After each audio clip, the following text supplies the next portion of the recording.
mute all and Fawad.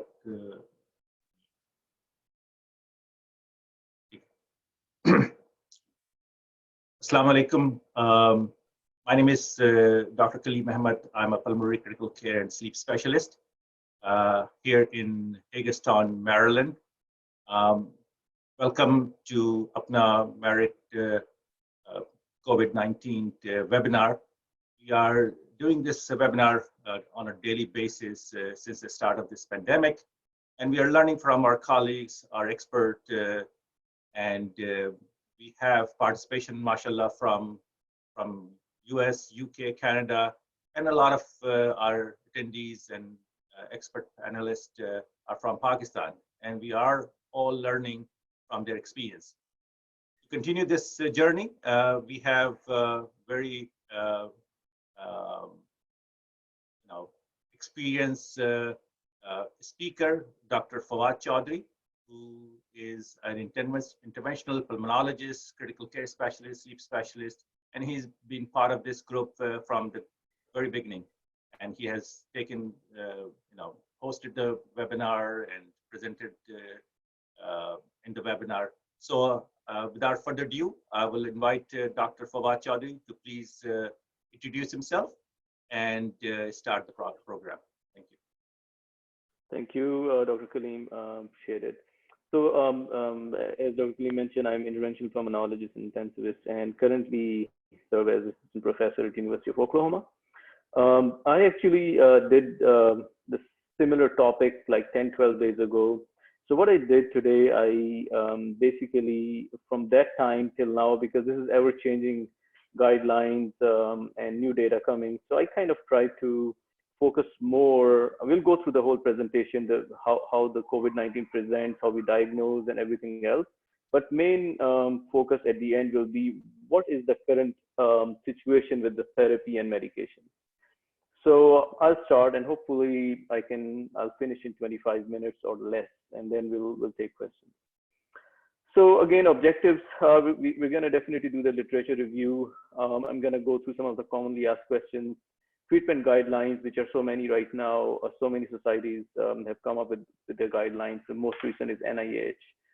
And then institution-specific protocol, which I leave at the end. My presentation will be there. If any institution wants to, do the same guidelines, they're more than welcome to. And then how we can apply that in Pakistan. So I'm going to skip through the initial portion very quick. All the references are there. We know that SARS-CoV-2 is a single-stranded RNA spread to humans from sources which are zoonotic source, likely bats. Person to person via respiratory droplet nuclei was the route of transmission. There have been described other routes as well for virus shedding, especially feces, but we don't know if that is the case for spread as well. Incubation is 3 to 12 days, and virus does bind to ACE2 receptors, but as of now, we do not know if we need to do anything with that. Currently, with the current guidelines, we do not stop the ACE inhibitors if the patient is on it, unless blood pressure issues are there. Let's see, somehow my slides are not moving. Sorry, the technical error, I guess. Okay, so basically, two important points here on this from this paper: 3 to 14 days of incubation period, and viral shedding is about 20 days. I'm not going to go into attack rate and others. It's been like 20 days from this paper. Most common signs, as we all know now, is 50 symptoms. It's 50 to 80% did present with cough, 85% with fever, and fatigue 69 to 70%. So this is a very good, article to be read based on, what symptoms they can present. Definitely, a lot of people are also presenting with GI symptoms as well. Lab, we all know lymphopenia and leukopenia quite common. About 80% of the patients. Many are presenting with elevated LFTs, AST, ALT, as well as the inflammatory markers like C-reactive protein and ferritin, etc., including D dimers, LDH, and interleukin-6. And these markers are the markers that you do follow, especially by day 8 or 10 when they really spike if the patient is going into cytokine storm. That will talk. Imaging wise, it could be normal. So that's very important to know initially. Do not be fooled by a normal chest X-ray or a CT scan. Most of the times, if you are able to get the CT scan in the ER, ground glass opacities will be seen if the patient has some hypoxemia.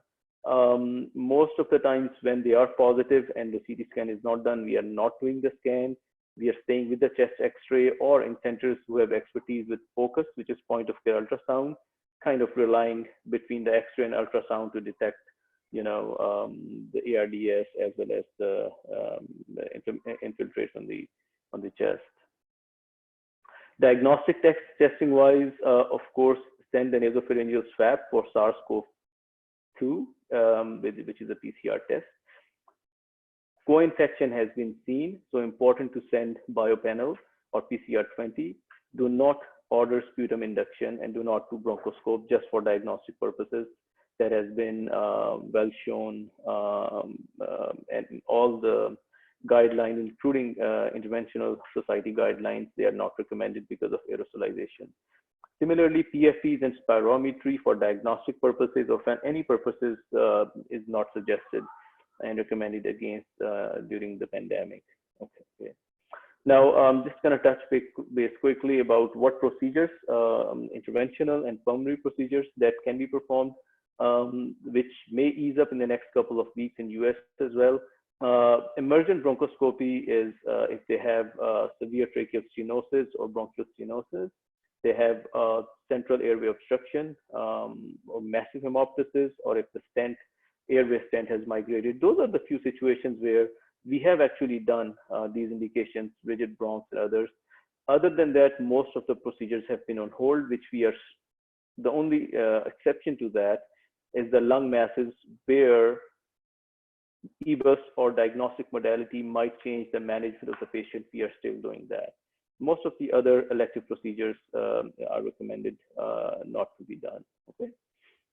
Now, infection control wise, once all suspected patients, once the disease is diagnosed or suspected, droplet mask precautions should be done. If cohorting is necessary with a limited space, then at least 2 meters apart the bed should be. Visitors are restricted in all the hospitals, and that's what we recommend. Hand hygiene, we all know it's important. And what is the PPE that is recommended at this point? We're going to do standard precautions, contact precautions, droplet precautions with eye protection. These are must, right? Now, if there is an aerosolization procedure like intubation, extubation, if there is any reason for opening the vent circuit, any reason for bronchoscopy or nebulizer treatments, in those cases, definitely N95 or airborne. And the reason is we know that viruses are usually droplet precautions. This virus is so small that there are chances that it can suspend in the air for a couple of hours or 3 hours. Okay. If available, consider PAPRs, which is powered air purifying respirators for procedures, okay, and or intubation as well. Now I'm gonna jump to the treatment. How do we treat it? Let me see. Everybody can hear me okay? Yes, you're doing okay. Okay, very good. So now I'm gonna jump to treatment modalities. Basically ARDS management once they're in hypoxemic respiratory failure. Okay. Avoid NEBs, as I mentioned. Empirical antibiotics only if secondary infection is suspected. Non-steroidals, avoid if possible, according to WHO guidelines. ACE inhibitors and ARBs continue per ACC and AHA guidelines if the patient is already on, unless there is hypotension or other reasons to stop. Again, look closely for cardiomyopathy, cardiogenic shock, and arrhythmias and other cardiac complications. There's a very good study that came out in JAMA that showed 33% of patients with some cardiac issues. DVT prophylaxis on all, at least prophylaxis. We'll talk a little bit more later. Many institutions are doing therapeutic because these patients have approximately 30% risk of clots, PEs. Corticosteroids wise, WHO, CDC, and now, as of yesterday, NIH guidelines are also out. They're recommending against, unless it's refractory shock. SCCM are recommending for in severe ARDS, which is when they are in cytokine storm, which is a weak recommendation, but certain institutions are doing it. Okay. All right. How do we go about with hypoxemic failure? Very important to know that this is ARDS. This is ARDS. Dr. Kaleem and I were talking before as well, before the start. There have been so much going on social media. This is ARDS. There are different categories or different stages of ARDS, and that kind of is pretty much what we have seen. They do go into rapid hypoxemia, but they act like ARDS or rapidly progressing ARDS. So early intubation is by all societies. Before that, nasal cannula can be used or high flow. Now, SCCM as well as NIH has recommended you can use NIV for 1 to 2 hours or non-invasive ventilation if it helps, but do not linger on for 24 hours or so. You know, just make a decision in a few hours if the patient has to transfer high flow to NIV to intubation, but consider early intubation. And when you are intubating early, use the rapid sequence intubation, which is with paralysis, so they do not aerosolize a lot of virus particles for the person who's intubating. Use video laryngoscopy if possible. So it's it's a bit far from the patient, and it's one attempt in general. Again, people who are expert with direct, they can do it, but that's much more closer to the patient's mouth. So recommendation is try to use video if available. For ARDS management, just do a good ARDS management, which includes low tidal volume ventilation, PEEP protocol for ARDS net, prone positioning. You can use INO if the above 3, which I mentioned, are not working. So just do a good ARDS management, and these patients should get better, especially with early intubation, low tidal volume, good PEEP strategy, and proning, with or without INO. Okay. ECMO is only for refractory, and that's the percentage of ECMO has been very low in general, anywhere from 1% to 17% in various studies, but that can be tried for refractory ARDS. This is a slide that I put it on purpose because so much had been going on about hypoxemia, the routes. This paper just discusses the two various kinds of phenotypes in ARDS in COVID-19. One phenotype in which lung compliance is good and you use low PEEP strategy, and the L phenotype in which the lung compliance is much worse and you use high PEEP strategy. Number one, this is ARDS. Number two, these two phenotypes are pretty much what we see in various stages of ARDS. So I would stick for, unless we have some more evidence base, that this is ARDS and there is early and late phase or early and intermediate phase. Okay. And then there is some good commentary down there in the link that can be read. That's why I put everything on one slide. Now I'm going to focus a little bit more about the specific therapies, and I think we still have like 10 minutes. So lot has to be known and lot has been done in the last 1 month. Okay. So from the last time I gave the presentation till now, there have been some more papers that I'm going to discuss. Bottom line, there is no proven therapy at this point. Okay, FDA approved drugs like chloroquine and hydroxychloroquine for other indications. They can be used as an off-label. What does chloroquine and hydroxychloroquine do? They block viral entry into the endosome, basically block the entry of the virus into the cell. In vitro data does suggest there is some utility, but data from RCT is of course lacking. Now some investigational use that is available in US that includes remdesivir, which is antivirus nucleotide. This is available at this point as part of trial. Lopinavir and ritonavir, we all know that a couple of studies came back negative and recent negative RCT, so most institutions are not using it at this point.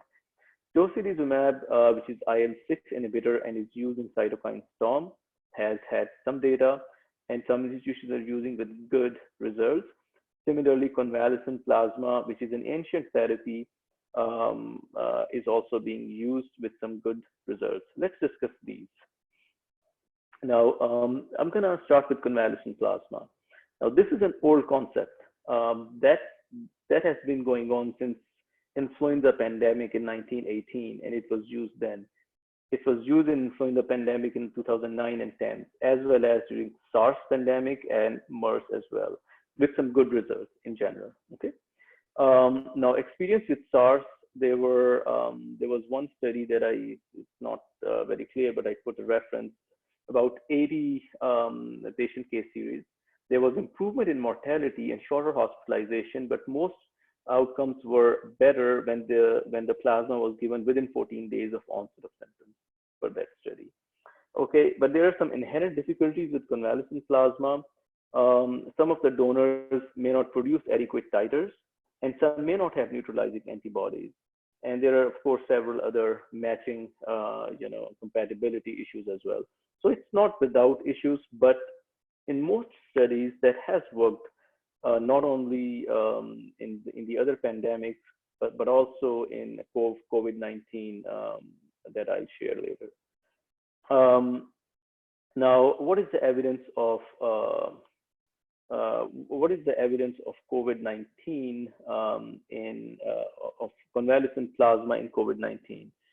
So this is a study that was published in March 23rd, and a total of 10 patients. All had received concomitant therapy prior.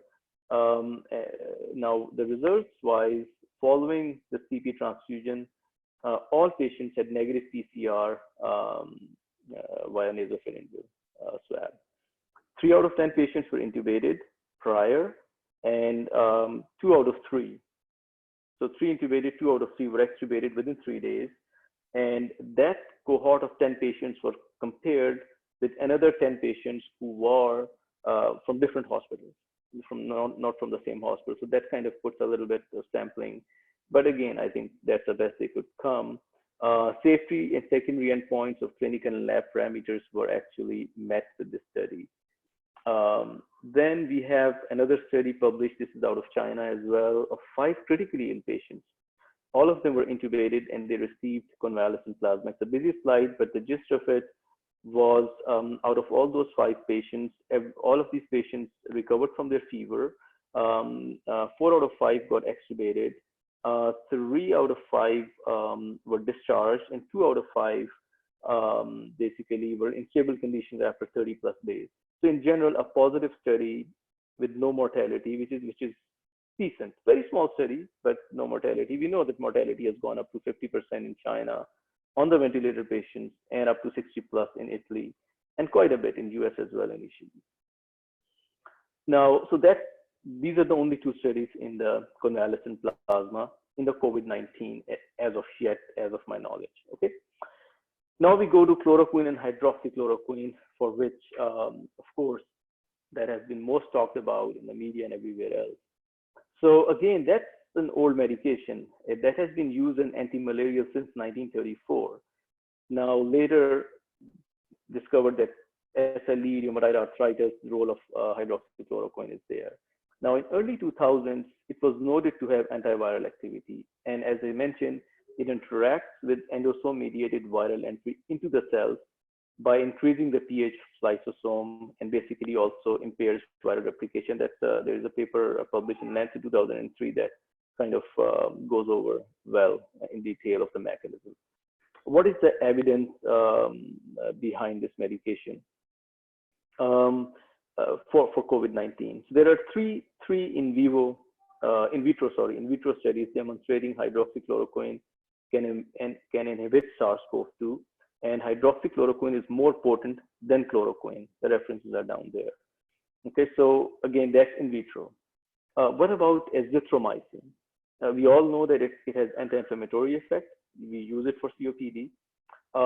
It has antiviral activity that was proven in vitro during SARS, Zika, RSV, and influenza pandemics. Okay. As of yet, we do not know that it has any in vitro activity against SARS-CoV-2. So it has been tested for in vitro in other viral, SARS, Zika, and RSV as well as influenza, but not in SARS-CoV-2. Okay, so that's important to remember. Now, about the clinical study data combining hydroxychloroquine plus azithromycin in humans, not in vitro. So with 3 in vitro are showing that inhibits virus. So I think the most media attention was after the French trial. This was one published in March 20th, open label, non-randomized in France. 14 patients were treated with hydroxychloroquine. Dose was, as we know, 200 milligram TID for 10 days. 6 patients with hydroxychloroquine plus azithromycin. And there was a 16-patient control group from other centers. Okay. Day 6, there was a negative PCR in nasopharyngeal swab, I believe, in all the patients. Okay. 8 out of 14 in hydroxychloroquine, 6 out of 6, sorry. So the negative was 8 out of 14 in hydroxychloroquine, 6 out of 6 in a combination group, and 2 out of 16 in the control group. So overall, much higher negativity in the combination group regarding PCR. One of the patients did convert back to positive PCR on day 8. And we have seen it lately, all of us who have done this, that some of the patients are converting positive at day 20, 23, 27. That doesn't mean that they have active virus, could be just that they're infected. It just could be a dead nucleotide or particle, virus particle, as opposed to active virus. Anyways, based on this study, we know that there is no, that virus COVID has been converted negative with regard to the nasopharyngeal detection. But these studies have not given very good evidence how the patients do clinically. There was 1 death, 3 ICU transfers, 2 dropped out in the current study. And information on disease progression, clinical outcome was not presented. So primarily the purpose on the study, the reference is decrease the viral load and assuming that indirectly it will help with clinical manifestation. The second study, March 27, 2020, that got published, open label observational study, again, France. 80 patients treated with hydroxychloroquine and azithro, no control group. So, and again, favorable outcome was 81.3% on day 5. Viral cultures were negative in 97% plus patients, and day 8, PCR was negative in 93% of tested. But the caveat in this study was 92% of population was considered to have mild disease. So they were not the ICU patients. Only 15% of these patients had fever. Only 15% required oxygen, and actually 4 patients were asymptomatic. So it was a milder group. They could have been better without any intervention, like in terms of the commentary on this study. Anyways, that's what we have. So what do we have so far regarding hydroxychloroquine and azithro? So 2 studies in China and France showed no benefit. 3 studies did show benefit of viral load reduction, with, of course, various methodological errors in these studies. So that's all we have about this. How much it benefits clinically, we don't know. Okay.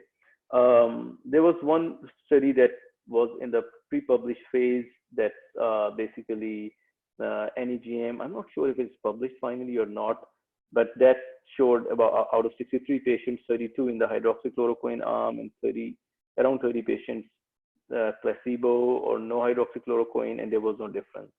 In fact, those that were on hydroxychloroquine had more intubation because probably they were sicker. But I have not gone into details of that study, whether it's published or not. But the definite published ones, we just have evidence of viral clearance, not much clinical data, the clinical improvement data at this point. Changing gears to remdesivir, which is an antiviral nucleoside. So that's the only published study on remdesivir on COVID-19. They basically compassionate use trial of 53 patients in multiple countries, 9 countries. Dose was 200 milligram daily for 10 days. Population-wise, median age was 64. 57% of patients were on ventilator. 13% of the patients were on NIV or high flow. So typical group of patients. Overall improvement in oxygenation was pretty good. All 12 on room air improved.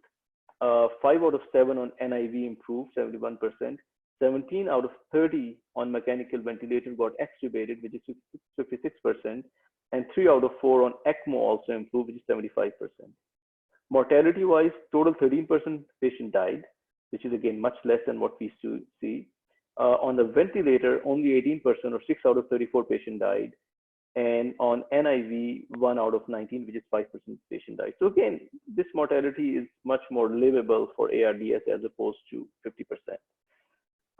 So again, it's not a perfect study, but it is what we have for remdesivir and shows that may have some benefit. Okay. What about tocilizumab? So this is the study that I'm gonna just kind of make it easier to put it out there. It's a humanized monoclonal antibody against IL-6 receptor. Tocilizumab is an anti-IL-6 in simple words. It's approved by FDA in 2017 for severe life-threatening cytokine release syndrome. So in the above study, what they found out in China, it's a retrospective study, 21 patient study, 9 patients had hypertension, 5 had diabetes, all 21 were critically ill. 2 were on the ventilator, 1 was on NIV, and 9 were on hypooxygen. And all patients had received 1 week of antiviral plus steroids before tocilizumab, and they did have clinical deterioration before receiving tocilizumab. Results-wise, all 3 patients on the ventilator were extubated within days of tocilizumab given, and followed the cytokine release or STORM guidelines in terms of what are the numbers of inflammatory markers and all that. After treatment, CT chest improved in 90% of the patients. Very good response. No control arm in this study, of course. Expected mortality based on the thickness of the patient was at least 20%. However, 0 deaths in this group with tocilizumab, which is pretty decent. Again, we do not have a control arm, but what we have in all these studies, this seems to be pretty decent response in patients going on cytokine relief. And I would just move on to say that we have used tocilizumab in our center and 0 mortality in our center as well. So it has, if used properly, it is working and it is helping. And currently there are 10 active clinical trials on tocilizumab in COVID-19. So this is, I think, the summary that I wanted to give and take away for the audience for this lecture/presentation. Tocilizumab, we have 1 study with promising results. There are several case reports and several trials going on. Use it if you have cytokine release syndrome, and use it if available. Going to convalescent plasma, there are 2 very small publications with hope. It's an ancient method, but we know that against many viruses it does work. So there are 2 small publications that I discussed with some positive results. Remdesivir, promising in vitro benefits against virus. There is only 1 study that we just discussed, and a compassionate use above 50 patients. A lot of study limitations, but some decent outcomes. Hydroxychloroquine and azithromycin, again, promising in vitro data. 5 studies that we discussed with conflicting data with methodological flaws. So out of the whole, I think what we take, the top 3 are more, I would say, reasonable. But again, hydroxychloroquine and azithromycin, until we have other studies come out with some randomized trials, it's okay to try in those patients who are hypoxemic. Few other slides I want to finish in a couple minutes. This paper, good read. Read it. About 30% chance of thromboembolic events in patients with COVID-19. However, International Society of Thrombosis and Heme has recommended to have a prophylaxis. They are not recommending as jet full dose anticoagulation. It's institution specific. Many centers are doing it. And you should have a low threshold for anticoagulation, especially in patients, full dose anticoagulation, especially if they are not improving hypoxemia despite doing all the measures. Prognosis wise, I'm going to skip it. Just say 80% of patients have mild symptoms. This is the largest study that came out of China. 15% moderate, 5% will require mechanical ventilator. We know that patients older age with comorbidities do poorly. SCCM recommendations I pasted here, but they are pretty much the same as NIH recommendations and other recommendations, and they talk about the same manifestations. I want to repeat one more time. For ARDS management, the bottom line of all these recommendations from SCCM as well is early intubation, early proning. We know that proning does improve mortality from prior studies in ARDS. Here, it is helping definitely big time. If early, despite the low tidal volume ventilation, 6 to 8 ml per kg, and prone ventilation, patient is still not getting better, and that is again early proning, consider INO. And I forgot to mention, with proning, most of us do use neuromuscular blockage. That doesn't improve mortality, but has been shown to improve oxygenation. So early intubation, ARDS net protocol guided, deep strategy with low tidal ventilation, early proning, neuromuscular blockage. Okay, if these 4 modalities are not working, then consider INO or prostacyclin for vasodilatory response. If despite all that, patients are deteriorating ventilator-wise, then consider ECMO. This is just medication aspect is all different that we already discussed. Okay. This is our protocol. I'm not going to go into detail because we're running out of time, but it's there. It's all that I've discussed. One thing I want to let you know is we are very aggressive in doing the testing and inflammatory markers that include D-dimer, CRP, ferritin, LDH, because when they go high, ferritin about 1,000, CRP above 20, high LDH close to 1,000, as well as D-dimer about 1,000, they are getting into cytokine storm. That is important. You do it every other day. These parameters are every day. And if they are, then consider medications including tocilizumab, and with asterixis, possible steroids if tocilizumab is not available. IL-6 is available, very important to do it, but most centers don't have it. The level is around 400. If that is that level, then consider using these medications. So that's all the protocol. I'm not gonna go into further details of that. One thing, I just put some slides for steroid has been the work of steroid, the steroid and virus has a controversial relationship. There's a lot of references, I put it there. Most centers are not using it because we have WHO, CDC, and now NIH are recommending against, unless you have hypotension or other reasons to use. SCCM has recommended for in severe ARDS. Their reasoning is all here because it has worked in some of the previous big trials. And Memorial Sloan Kettering Cancer Center, which was my parent institution as well, they've used and they've been using it. I'm waiting for their paper to come out. Dosage of steroids is there. So what I would say about steroids, and full disclosure, in our institution, we are not using it for severe ARDS, but we have tocilizumab and other medications. Okay, if in Pakistan you do not have in a certain hospital, patient is going into storm, read through the SCCM guidelines and read through these criteria, which is set up by Sloan Kettering. That's how they're using. So it's okay to use in those situations. If you have tocilizumab and convalescent plasma, at this point, we have more data for them. Okay, so I will leave there for questions. Thank you. Thank you, Fawad, for this excellent overview of COVID-19 and its related thing. You cover almost every aspect of this disease process. As we've been discussing in our webinar, we have a very large group of attendees and panelists. And again, all the attendees and panelists, thank you very much for joining. And this is your forum, and you all are very, very important for educational purposes. We learn from each other, and it is a learning curve. Before I proceed further and start the question and answer, I would request all of you to please write your question and answer to the question and answer box, and I'm going to try to get as many as possible. Also, we have some questions from the Facebook, and I'm going to take one by one.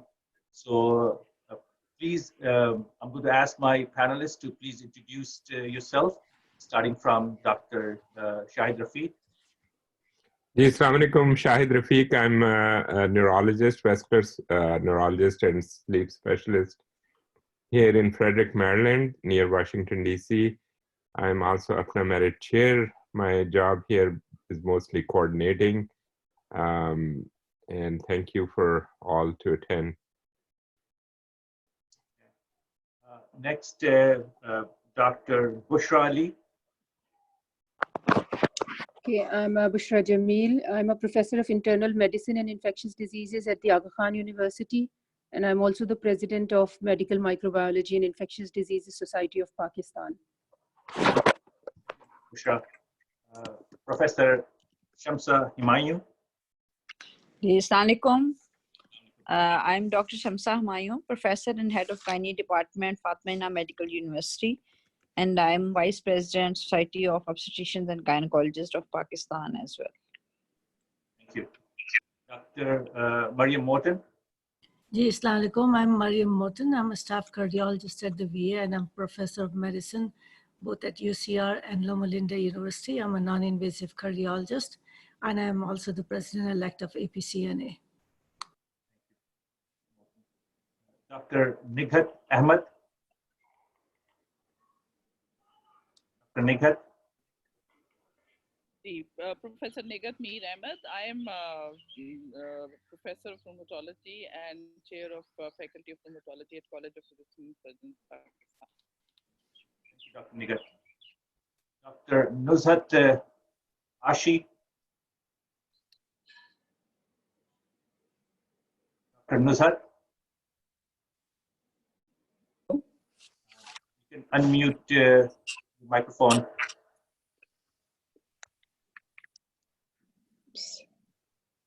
Okay. I think. Can you hear? Yeah, go ahead. Dr. Nuzhat Ashai. I'm a staff nephrologist at Cleveland Clinic in Cleveland, Ohio, and medical director of a dialysis unit in West Side. Thank you, Dr. Nuzhat. So I have a couple of questions already here, and I will ask our panelists to please chime in as you wish. So there is a question asked about the importance of N95 mask with the exhalation valve. So as we know, there are different type of N95 available, and a lot of our healthcare providers are a little confused about this different type of mask, different shape. So Fawad, do you have any comment on that? So basically, N95, first of all, it's 95% effective. The 100% effective is pepper. With exhalation port, I personally don't know if there is any benefit, but maybe somebody else from ID or Kalimba, you know about that. Anybody else has any opinion about? So what I have been told by my ID expert here that sometimes people who are using the exhalation port, it's easy for them to breathe out, and it's not as restrictive in your breathing. Otherwise, as far as the effectiveness of the filters are concerned, there is no significant difference between regular N95 and N95 with exhalation port. So Dr. Kalim, do you know any place here in US that they are routinely using? I've just seen the two kinds of N95 that we usually have in US. Do you know any place that use the N95 with an exhalation port in US? So in our institution, we were running short as all over the world. So we acquire at least 4 different types of N95. And one type of the N95 has this exhalation kind of thing. And they also, they're like some people are having problem with the fitting because of the nose bridge and the shape of their cheek.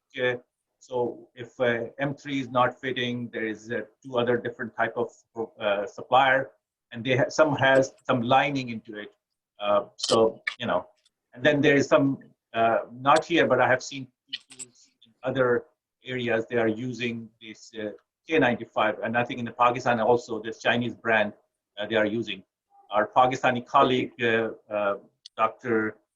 Professor Shamsa, do you have any experience in that?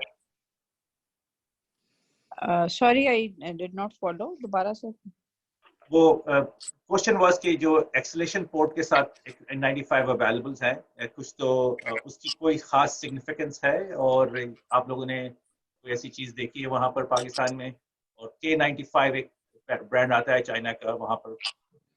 हाँ जी, हमारे पास तो है KN95। N95 जो initial था वो तो बहुत कम लोगों को मिला, उसके बाद KN95 आज तो सप्लाई हो रहा है और हम उसके साथ सर्जिकल मास्क भी double it. Dr. Bushra, I think you might shed some light on this issue of different type of N95. इस वक्त तो ये है कि जो अवेलेबल है उसी को यूज किया जा रहा है, and this KN95 is the same, expected to be the same as N95. It's just manufactured in China. Fitting के साथ इश्यूज इनिशियली हुए हैं और फिट टेस्टिंग हो रही है हमारे यहाँ। दोनों रेगुलर N95 एंड KN95 दोनों के साथ फिट टेस्ट में प्रॉब्लम्स लोगों को आ रहे हैं। So what people are doing here, especially those who have a beard, they have gone for another kind of mask, which is a reusable plastic contraption, which is available online. So वो reusable mask सब काफी सारे लोगों ने procure कर लिए हैं और उसके अंदर भी ये exhalation valve होता है, and the purpose of this valve is to reduce heat build up within the mask. So it is for the comfort of the wearer. So availability का ज़्यादा है, जो से available है वही use किए जा रहे हैं। बहुत मर्तबा fit testing या तो available नहीं है या possible नहीं है। So उस case में हाई रिस्क एक्टिविटी वाले सारे जो फिजिशियंस हैं, स्पेशली ORs में जो काम कर रहे हैं, they are going for this reusable plastic contraption which is a big structure but can be reused and is effective. Dr. Bushra, I think the plastic structure is this pepper क्योंकि with beard नहीं, paper अलग है जी जी, paper तो है, paper लिया है intensivist और anaesthetist के लिए, that is for people who are engaged in intubation and ventilatory care. Paper वाला अलग है, लेकिन मास्क्स भी हैं। I can share the information with you on email, जो यूज हो रहे हैं। काफी सारे लोगों ने खुद से प्रोक्योर करके अपने पर्सनल लिए हैं, स्पेशली क्योंकि वो बियर्ड के साथ इशू हो रहा था। Exactly, क्योंकि बियर्ड के साथ N95 100 फिट सही नहीं हो सकती है, जो नहीं हो नहीं सकता, our knowledge तो लेकिन हाँ, I will share that link as close as possible. ठीक है। Okay, so there is a couple of questions. I think I'm going to sum up with this. I think this is related to cytokine storm and other issue with the increased inflammatory markers in the COVID-19 severely ill patient. So the question is, Fawad, if you could explain about what is cytokine storm and in general, and related to that question, if you can also shed some light about somebody's asking the role of damping down inflammatory response strategy, like treating this increased cytokine storm condition as graft versus host disease response, and any studies or use of any mesenchymal cell transplantation in critically ill patient. Kind of a little loaded question, but anybody can chime in, but let's start with the Fawad. Yeah, ठीक है. So I think it's a good question. So to make it simple, cytokine release syndrome is basically when the pro-inflammatory or our immunity fights with the virus, and then the cytokines are so much that they become the damaging factor. It's the same as in sepsis. There is such a complex array of anti-inflammatory and pro-inflammatory, and both of the pathways can damage. Okay, So here, our pro-inflammatory storm is so much that is the reason that we are going into ARDS with the leaky capillaries and release of sort of formation of hyaline membranes and all the inflammatory mediators releasing into the lungs and into other organs. So that is cytokine storm. And that has been seen with other medications, including CAR-T, which is in hematological malignancies. So how do you know it is? You basically have to follow those inflammatory markers that I mentioned. IL-6 itself is very specific. Not all institutions have it. Sometimes it takes days, but very high level of CRP, other inflammatory markers like ferritin and D-dimer. If they continue to rise, that tells you that our pro-inflammatory response of body is going unchecked. And at the same time, if clinically patients are going into ARDS and multi-organ failure, then this is cytokine storm. So now you know that if you don't check it, that's going to kill the patient as opposed to the virus itself. And to stop it, you have tocilizumab, which is anti-IL-6, and multiple studies prior has been done, and some, as I mentioned, in the COVID-19. So you use those anti-IL-6 markers, and some of the institutions, as I mentioned, steroids is more broad. They're using steroids to calm down that inflammatory storm, and they have some beneficial effects. The after effects can happen, and there is some thought that if we now we are suppressing the immunity per se of the body by these anti-IL-6 or steroids and other medications for cytokine storm. Superimposed bacterial fungal infections, TB, and other things can happen along the way in 2-3 weeks or earlier than that. So that's that. I did not catch the second question, or I don't know if I explained already, or. So there was a specific question about treating as cytokine storm related situation as graft versus host disease and use of mesenchymal cell transplantation. I have not seen anybody, any studies. So if somebody has any experience in that, one of my panelists has any experience. Yeah, maybe somebody. Yeah, I'm not aware of somebody using those in COVID-19. Dr. Morton, have you seen anybody treating this as a graft versus host disease kind of phenomena and using this? Not as of yet. You know, you never know what might come up in the future, but no, we haven't had any experience with it as of yet. Yeah, and then as we have reviewed several guidelines, including the most recent NIH guideline, where all the different societies, including ATS, American College of Physicians, Department of Defense, Infectious Disease Society, you name it, and everybody, I have not seen reviewing of that anybody is recommending those. So I have other few questions. I have seen multiple hand raised, and I'm going to come to you all one by one, but let me go through some questions. There is some, in fact, multiple questions. I'm going to lump some together about the use of different antiviral, anti-HIV medication, including lopinavir and ritonavir use. And also there is another, somebody was also asking about any use of ritonavir in COVID-19. Dr. Bushra?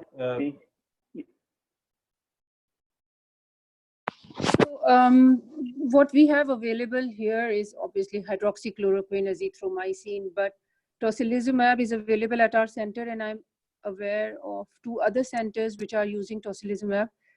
I don't know what is going on in the rest of the country because there is no platform where we can sit and discuss. This is a very important platform, I guess, because I get a chance to talk to all of you and get the information.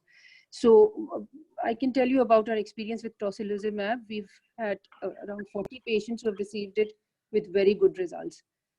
We have been using hydroxychloroquine and azithromycin quite liberally, but I haven't had a chance to actually review how they have performed, because even the clinical services are fragmented, so there isn't a single team which is looking after these patients. So it is going to be difficult to retrieve all this information, but that is very important.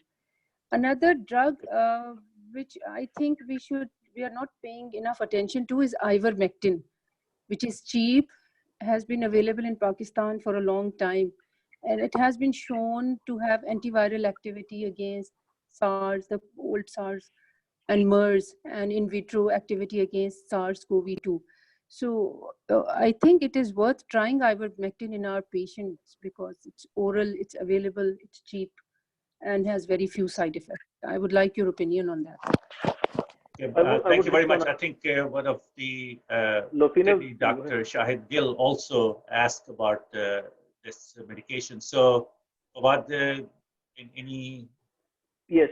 So just a quick comment on the lopinavir is there has been a recent end of March RCT that showed no benefit of lopinavir, ritonavir. So regarding those antiretroviral, until further data is available, that has been going out of favor.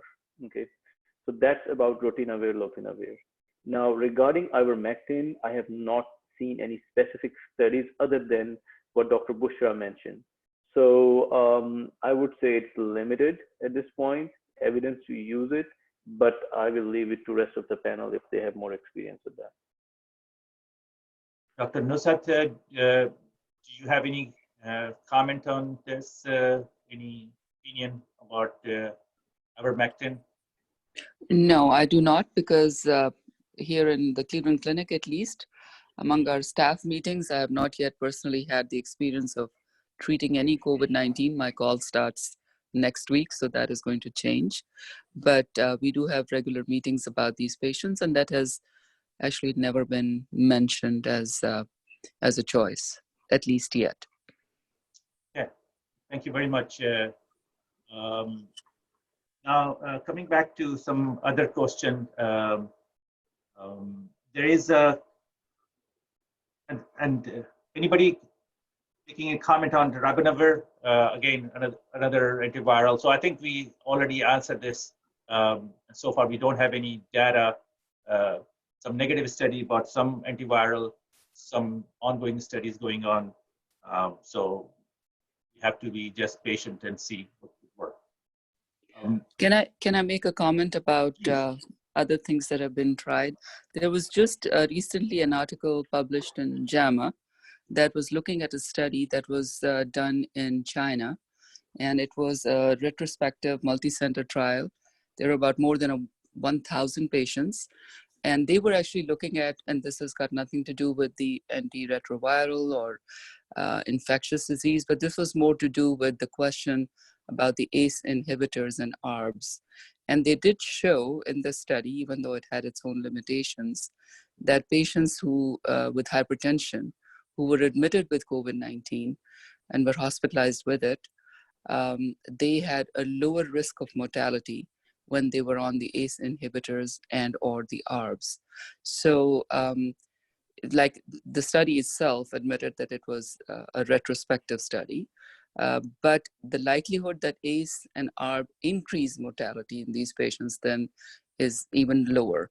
So I would suggest that in patients who have COVID-19 and history of hypertension, it might be worthwhile adding the ACE, certainly not taking them off it, which everybody is now aware of when they're hospitalized with infection. Thank you very much. Very nice review, and I think we'll all,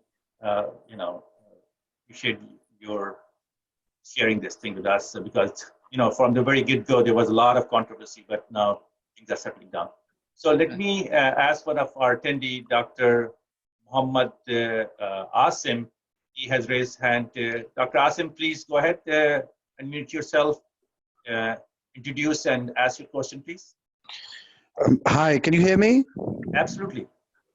Thank you very much. Excellent effort. I've been attending, hearing some of the recordings, and For the last couple of days, I've been attending the morning webinars. So keep it up. Good work. Really good effort. I've got a question. As I'm a pulmonary and critical care physician in KP, and my understanding is that we need to avoid use of NIV in patients with COVID, right? However, you mentioned in your talk that you can use it as a kind of bridge to lead to intubation. Now, has that changed? Are we allowed to use it now? One. Second is, if you've got somebody who is not a candidate for intubation and ventilation because of other comorbidities, is it something which NIV you would use as a ceiling of treatment? Thank you. Fawad. Yes, go ahead. So, no, you go ahead, Fawad. Yeah, yeah, very good question. Regarding NIV, based on SCCM guidelines as well as NIH that came out yesterday, that's kind of in the gray area. So early intubation is still the key, and both these societies are suggesting if you feel that you may protect these patients from intubation, especially in those circumstances if you have 40 patients and 30, like I'm just giving you an arbitrary scenario, when you're overwhelmed. So I mean, in those situations, I would say you can try it for a couple of hours, but certainly for a short trial, that's the recommended if you need. But it's not recommended to use it for 24 hours like we do it, in a normal situation.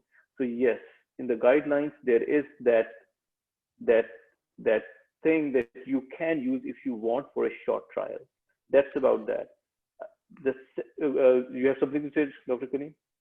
No, I think you already covered that. I think the only thing which I think there was a lot of confusion about whether this is a contraindication or not. And a lot of people, because when they read the society guideline, it's basically suggesting or discouraging not to use it. I think there's two issues here. Number one is the prevention of the healthcare provider and aerosolization of the viruses. And one of the major reasons of avoiding anything, including the non-invasive ventilation, if you are using it in an environment where it is not fully protected for the healthcare providers, and we don't have a significant negative pressure room or other thing like that. As far as the bridges, we always use that thing. As far as, I think the question was about the ceiling. Well, it is depending upon the patient code status. If somebody is not supposed to be intubated, coded, and you are struggling, then in protected environment, trial of that is probably what we all do as a basic critical care management of these patients. Dr. Shamsa or Dr. Naheed or anybody else has any comment on that? Okay. So thank you, Dr. Asim. I have another attendee, Dr. Shazmi Khan. Please unmute yourself and introduce yourself and ask your question, please.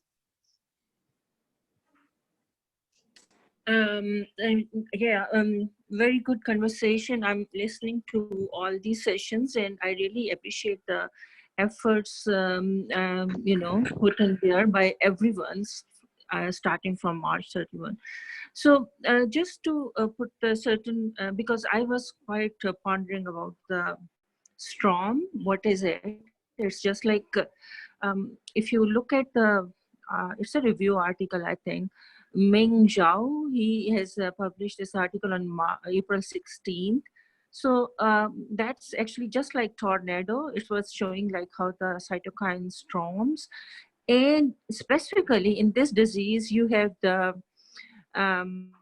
your granulocyte stimulating colony stimulating factor that is increased, and then you have other proteins which actually activate the monocytes, and they activate the secretion for IL-6 and other, which are part of the STROM, the cytokine storm.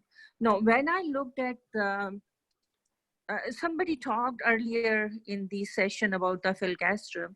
So when I looked at the side effects of the filgastrum, which is your colony stimulating, granulocyte colony stimulating factor used in leukemia and other places. So the side effects of those, that drug, exactly what we are looking at, the picture of the COVID-19, that there is a headache and there is increased, thrombosis and all that things. And I think that's that thrombosis, the thrombocytopenia leading to the, because of the thrombosis. And then that's what I think that leads to disseminated intravascular coagulation. Now, putting the stuff straight. So your door to enter into your home is the ACE2 receptors. Now, these cytokines are kind of, your taps and your whatever in your home. So once this virus enters into the home, it opens all the doors, right? And it opens all the taps and cause the flood or whatever, storm or whatever. Now, from the pharmacological point of view, the more the number of ligands in there, there's a competition. So if we give something like AC inhibitors or something which actually are not inhibitor but an agonist at the ACE2, then probably that will compete with the virus and can inhibit the entry of the virus within the cell, pneumocyte 2. That is one. The other thing is that just like we go into the malaria endemic area, so we take the prophylactic drugs. So corticosteroids are not going to help in those patients. It's the same guy I was mentioning, 16th April review article. He has given a lot of references and researches from different portions of the world. So if we just give the look at the markers, not just the LDH and all these things, these are the side effects of the filgastrum. So are these because of the release of the granulocyte colony stimulating factor? So that means we basically need to measure the GCSF concentration. And if that is increased, then we have to do something to stop it. If we look at the IL-6, then yeah, we can start with the tocilizumab. And if we look at, the critical patients and severe adult acute respiratory distress syndrome, then we can give the steroids for 3 to 5 days course. That's what they recommend. And that decreased, there was 0% deaths in those cases where they use it in the critical and the severe cases for 3 days. But obviously we don't want the patient to go into the severe states. We want to prevent it. Is there a way we can prevent it? So they are talking about the chloroquine and hydroxychloroquine if it is a prophylactic. I think you can use it as a prophylactic. This is an educated guess. There is no baseline study for as far as I know. And that is why this is an educated guess, because if you look at the mechanism of action they are postulating, they say that beside it has an anti-inflammatory effect. It has also inhibiting the MHC2, major histocompatibility complex 2. It inhibits that, and that's how it prevents the binding and the activation of the T lymphocytes. So preventing the lung injury. So yeah, we got the idea. There's a lot of hypotheses and a lot of pathophysiology, and but the issue is that one could speculate things as far as the use and outcome, management of disease process depending upon the outcome. And most of the time we rely on the outcome on the basis of randomized controlled trial. We don't have the luxury of that. We have case reports coming up from different journals. And as you mentioned already, my current reading of the NIH guideline about the prophylaxis of use of any medication, considering all the hypotheses, they are not recommending anything for even before exposure, during exposure, and after exposure. If anybody else in the panelists has any comment, Dr. Moten or Fawad, please chime in. Yeah, I totally agree. I think these, Dr. Shazmi, you describe all the pathophysiology or mechanism good, but we don't have evidence at this point to use prophylaxis, number one. Number two, these medications are going off, off the shelves. I mean, the patients really need it. We can we can make hypothesis that it may work prophylactically, but there's no evidence at this point. None of the societies have recommended to use it. And even for treatment, we don't have much evidence as they presented those 5 studies. So it would be hard to say to use prophylaxis at this point. Dr. Morton?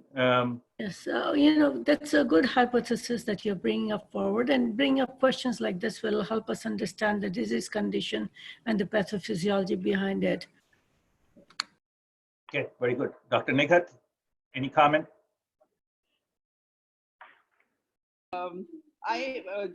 NIH released the guidelines for the treatment, which are evidence-based. I think इतना ज़्यादा हर तरफ से information आ रही है, and I think as scientists we have to follow some guidelines. I think I find कि NIH की जो recently released guidelines हैं, they are online, and I find them very useful. So what do you suggest? This is my comment also, and as a question as well. कि कौन सी guidelines follow करें?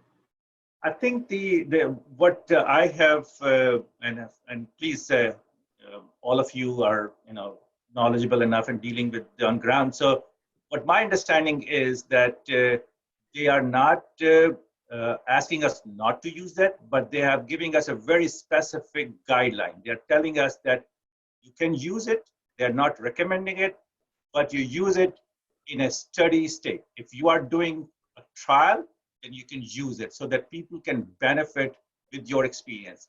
Don't use it just because somebody is saying that use it, or we think that it might have some positive impact on one or other state of the disease process. So let's move on. We have multiple other questions. Somebody asked, I think they're asking from the Pakistan about there's a patient came to the OPD and later on was found to be positive for COVID, and the doctor was asking, should we close our OPDs? What should we do? What not? Professor Shamsa? Professor Shamsa, yes. For the opening or closing the OPDs and protection of the healthcare providers, how to deal with these things. देखिए हमारे मेरे अपने hospital में I can give you example, हमारा तो OPD बंद ही नहीं हुआ था बिकॉज यहाँ पे पब्लिक प्रेशर इतना ज्यादा होता है और गवर्नमेंट भी कुछ चीजें करती है, कॉस्मेटिक के ओपीडी आप चलाए रखें। ओपीडी में वैसे तो लोगों को लॉकडाउन की वजह से काफी रश कम है, even in private hospitals as well, but what we are doing, हम अपने पूरी प्रिकॉशंस जो डॉक्टर्स हैं for to save them, to keep them safe from corona, क्योंकि लोग आपको पता हर तरह के आ रहे हैं। तो मेरी तो यही है कि जब ओपीडी बंद नहीं होना और तो at least health care workers should observe all the protections. और सेकेंडली जो इवन प्राइवेट हॉस्पिटल्स में तो जो पेशेंट्स भी आ रहे हैं, they also observe all the precautions, वो सैनिटाइज भी कर रहे हैं, अपने मास्क भी पहन रहे हैं। तो आप 100% ओपीडी बंद तो नहीं कर सकते, थोड़ा बहुत तो आपको चलाना पड़ेगा। I have a quick comment. Being I studied in Rawalpindi Medical College, which is a government college. I totally understand. अभी तो काफी अर्सा इधर हो गया, लेकिन we have gone through the same system. I know how the OPDs are. लेकिन it's a very difficult situation आप लोगों के लिए if government mandated, हमारा government mandated elective procedures are off and everything is on tele. If there is no government mandated tele, एक चीज जो मेरे ख्याल में की जा सकती है, I may be wrong क्योंकि आप लोग सिचुएशन में हैं कि other than the patient load अगर कम है तो kind of follow the 3 feet or 6 feet rule and everybody can wear N95 with the patient interaction. Simple things might help. Just a thought that I had, I thought I'll share. Yeah, I have a colleague in Karachi, and she is involved in primary care setting, and she sent me a picture that outside of their clinic they had open area, a ground kind of thing, and they put some kind of chalk marking, a circular thing, and patients are sitting 6 feet apart from that. I was so surprised and happily surprised to see this kind of practice over there. So they can improvise and they can do. Yes, Dr. Shamsa. हाँ जी, ये improvise तो आप कर सकते हैं in certain settings, लेकिन जहां आप जैसे डॉक्टर फवाद ने अभी कहा फ्रॉम रावलपिंडी के एक्सपीरियंस से, या आप रावलपिंडी, लाहौर, कराची के अलावा भी पाकिस्तान है जो कि बहुत बड़ा है और जिसमें THQ और DHQ में अभी भी 200 300 पेशेंट की OPD हो रही है। Yesterday doctor was telling me कि उसने पेशेंट का स्टूल अपने जो एंट्री थी दरवाजे में 6 फीट दूर रखवाया, तो पेशेंट उठा के स्टूल उसके पास लेके आके बैठ गया। The next day what she did, उसने उसको रस्सी से बंधवा दिया कि वहां से कोई स्टूल ना उठाए ताकि पेशेंट वहां बैठा रहे और उससे वो दूर रहे। तो उसने कहती है कि मैंने कहा जी नेक्स्ट पेशेंट, तो कहती पेशेंट नहीं नजर आ रहा था। मैंने कहा पेशेंट किधर गया, तो पता चला पेशेंट नीचे बैठ के उसकी रस्सियां खोल के स्टूल उठा के उधर लेके आ रहा था। So we encountered different because the more the concept is आप जितने नजदीक अपने डॉक्टर के पास होंगे उतना ही बेहतर वो आपकी बात सुनेगा। So dynamics are very very different here और so हमने तो यही इंस्ट्रक्शंस दी हुई हैं कि जो डॉक्टर्स वहाँ बैठे हैं वो फुल प्रोटेक्शन लेके बैठे हैं। हमारी अपने जो मेरे अपने OPD में मेरी यूनिट की लड़कियां डॉक्टर्स हैं उनको हमने फुल प्रोटेक्शन दी हुई है, विच मीन्स वो अपना जो किट है वो भी पहन रही हैं, plus they wear their mask and जो ग्लव्स हैं तो and shoe covers, head cover, सब कुछ हम पहना के बिठा देते हैं because you never know that you are encountering corona or not. Exactly. Thank you very much. So few more questions, and we are already over time, but I'm trying to ask as much as possible. So there is a question about is there any study anybody knows about the stress level of asymptomatic COVID patient? Any available data who are in quarantine, somebody who is positive but not too symptomatic in quarantine? Is any kind of study available to see what are the stress level and how the people are dealing with that? Stress level? Psychological stress related to diagnosed COVID and not too symptomatic, staying home. Yeah, interesting question. I think if there was a psychiatrist in the panel or attendees, they can probably answer.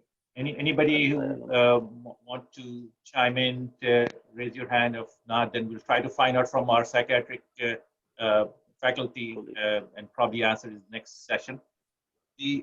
Somebody else asked about any kind of protocol anybody knows about how to do the home quarantine. Any kind of video available on the net. Dr. Morton, I think you have a lot of resources. I see you're sharing a lot of things to us. Dr. Morton? I haven't come across, You didn't come across I've not come across any kind of special video to show how to do quarantine, but I know there are a lot of things on YouTube that are going around telling people how they should be separating their food and how they should be having one bathroom to themselves and making sure that all their belongings are kept separate from the rest of the family members. Okay. Good. Thank you. So, yeah, go ahead. I have thank you so much. Some internet problem and I had to reconnect again. We have a home care program. I shared this with Dr. Kabani, and she said she's going to review it. A lot of consultants here and even public people, educated, they've reviewed that and they find it very informative. As I see, we are going to peak, and I think people will have to, self-quarantine. Okay, thank you. One more question about any kind of relationship we know of this COVID-19 with that of the climate. And I think the questioner probably wanted to know whether the change in the weather, hot weather, has any kind of known impact in terms of its effect, its vulnerability and effectiveness to produce disease process. Fawad? So we know that hot weather itself, virus cannot live long. So they usually are not able, from the prior influenza and other viruses studies. So this virus is acting so much or in many ways different from other influenza viruses.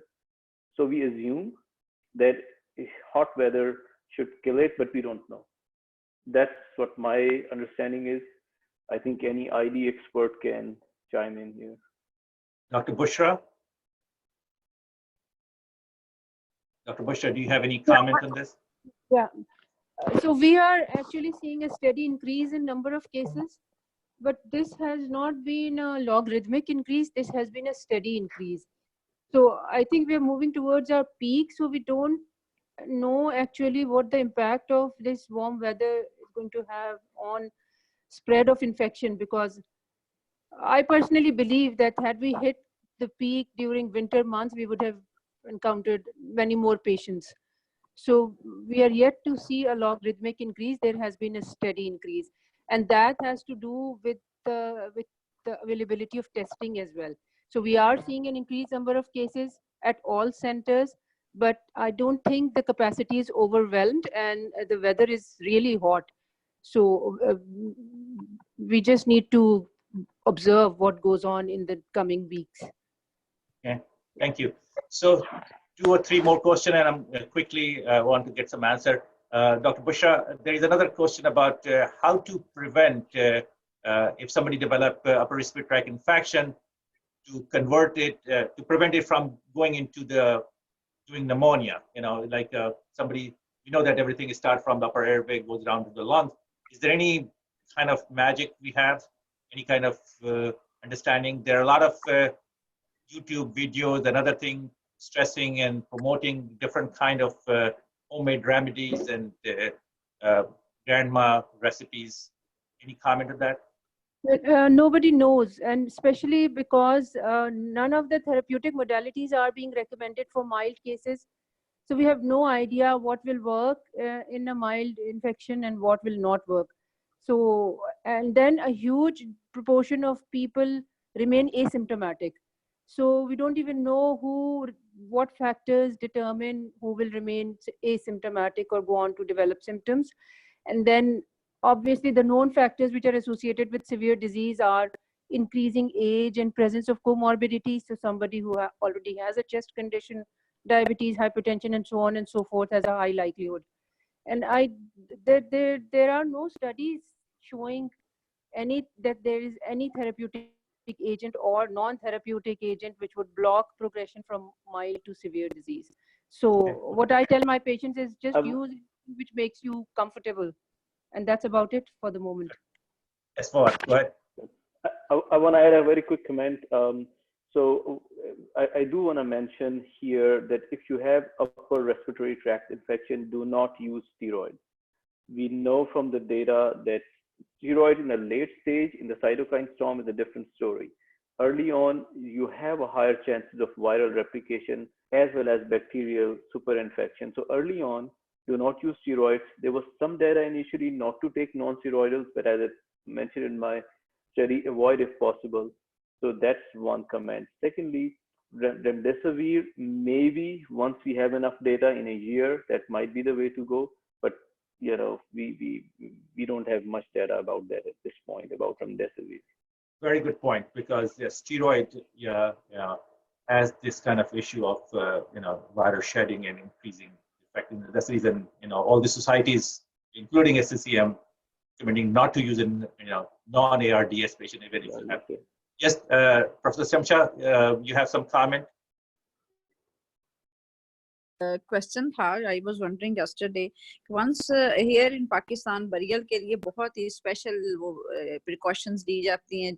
Once a patient has died, I want to understand कि अब वो कैसे spread करेगा infection. जब आपने उसको spray भी कर दिया, सारा कुछ कर दिया, So someone would enlighten me. Iska kya hai? Concept. I think it's a very important and very good question. Anybody from my panel want to take? Dr. Bushra, being an ID, Pakistan. इसमें थोड़ा सा मसला ये हुआ है कि NIH की guidelines different थी and Sindh health care commission ने अपनी डिफरेंट बनाई है. So there are different groups which have come up with their own specific guidelines, and they are erring towards being very overcautious. दूसरी चीज ये कि हम सोचते नहीं है. For instance, people report taking X-rays of a dead body and then saying कि इसमें infiltrates हैं.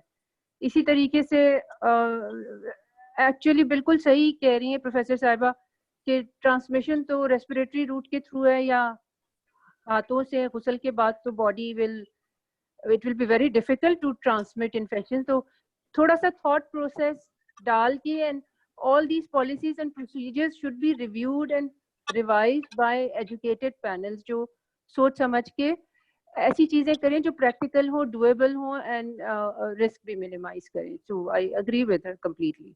But So, there is a connection between. can I give a suggestion, a comment? Can we, in Pakistan, we all know from our science what exactly is going to spread the disease and whatnot.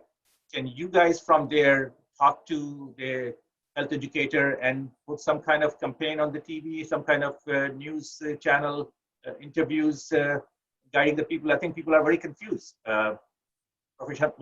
So you guys can communicate to each other and see what we can do, because this is a very important issue. इसलिए doctor Kaleem के आप TV पे देखते हैं उनका burial इतने वो एक जेम्स बॉन्ड या जिस तरह शर्लक होम्स की तरह उनका बरियल किया जाता है. सबसे पहले तो बॉडी नहीं देते, ठीक है, वो रिलेटिव पहले गम में होते हैं और रो के और बिलक बिलक के पागल हो जाते हैं.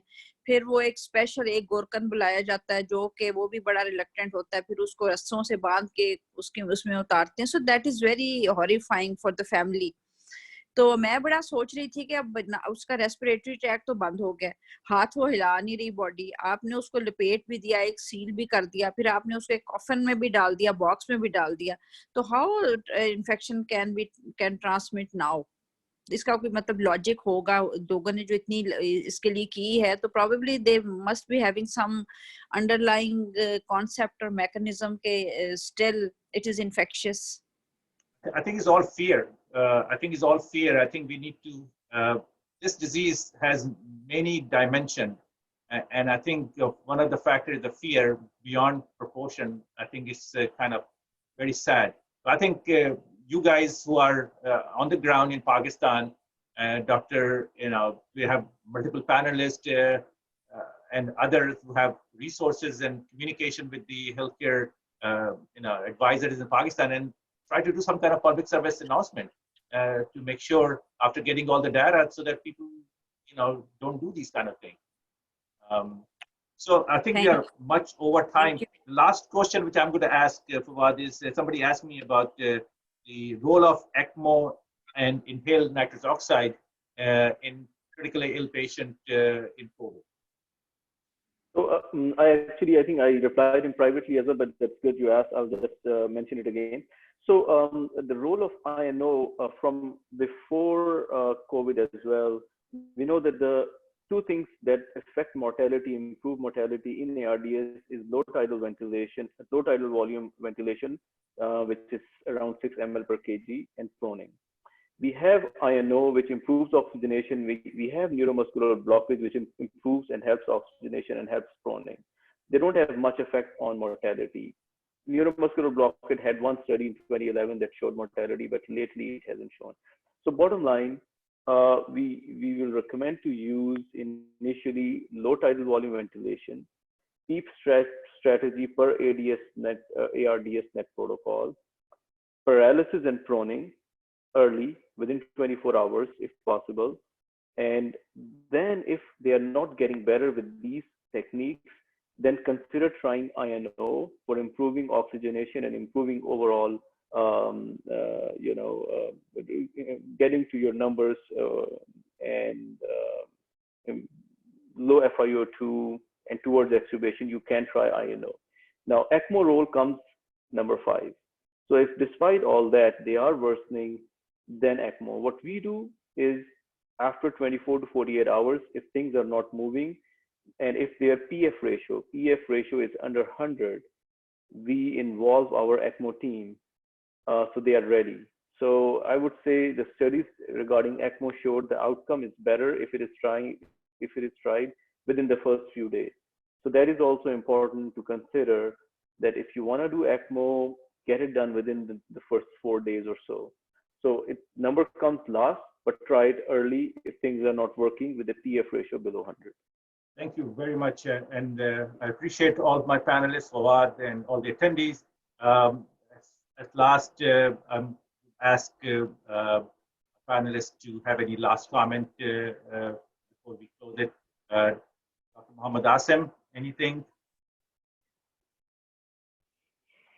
Thanks, Fawad. Excellent talk. Just a quick thing which just crossed my mind. Both of you guys are seeing COVID patients in ICUs. There's a lot of paranoia about in Pakistan, about in the hospital, as mentioned before by all the professors Saibans here as well. You see, what happens is patients are doctors, junior doctors, everybody's so paranoid that they're seeing a COVID patient. What the hell is going to happen to them? What if they take it home? I just wonder, you two seeing ICU patients where there's a lot of risk of you taking it home, because there is a lot of aerosol generating procedures, intubated, blah, blah, blah.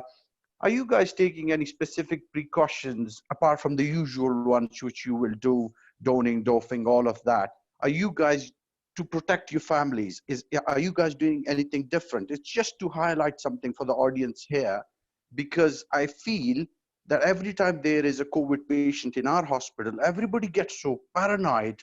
As you quite rightly said, it is a disease which is teaching us a lot of things, but we need to get used to it, because I feel this is going to stay and we need to change the way we practice and how we think about it. So just thoughts, sorry, I'm taking too much of your time, but I just wondered if you can shed some light on it. I think you have a wonderful question, and I think I will pass it to Dr. Moten, and she could also have a final comment and also answer this thing if you could. And Fawad can also join in. Thank you so much for your question. I understand everybody's worried. We all are worried about getting infected and bringing the infection home.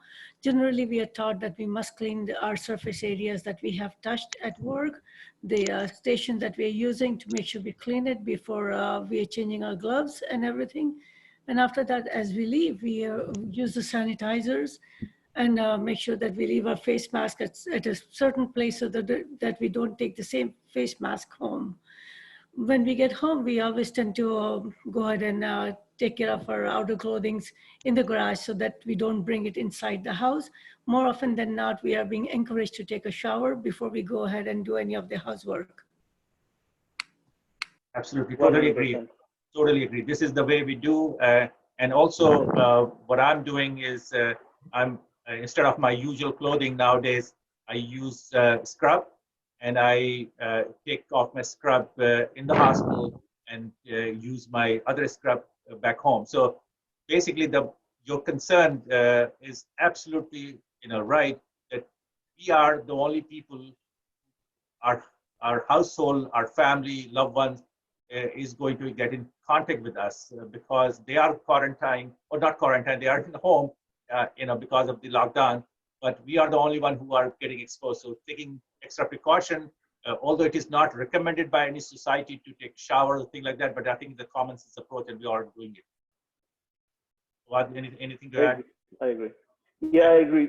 I do the same. I change the scrubs into hospital scrubs, change it back before coming, and rest of whatever you and Dr. Moten said. Exactly. Dr. Shamsa, any last comment? जी मैंने सारी ये discussion सुनी है. Still जब आप Covid का नाम, मुझे फोन आता है जी एक पेशेंट कोविड पॉजिटिव आ गया, sitting at home, I am horrified. और आप जो भी कर लें, we are taking all the precautions. End of the day दुआएं सबसे ज्यादा करें कि अल्लाह आपको बचा ले, और कुछ नहीं. I mean, this is $1 million thing. Being a believer, how the disease process is affecting 81% nothing, mild, and then 5%, which we can do a lot of things, and it's more than 50% mortality. And we always ignore this very important factor, which is our belief system, that Allah is in charge. We do our best in terms of take care of ourselves. Dr. Shahid, Rafiq, anything at the last? I'm getting too much over time. I'm sorry. Gee, no problem. Thank you for another excellent, Fawad, very nice talk, and Kaleem, as usual, very good moderation.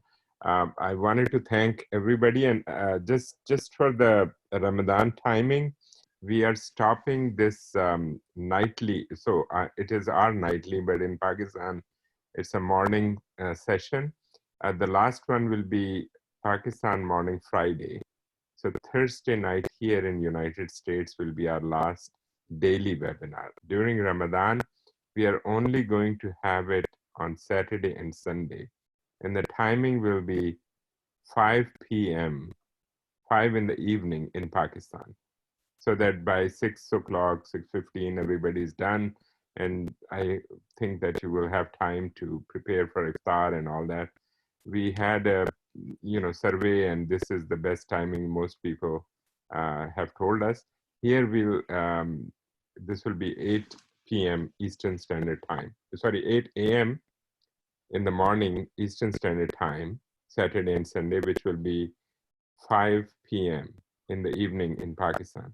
So we'll hope that all of you will keep coming back on 5 p.m. Saturday and Sunday during Ramadan, and then we'll see after that what timing will suit better. Okay, thank you.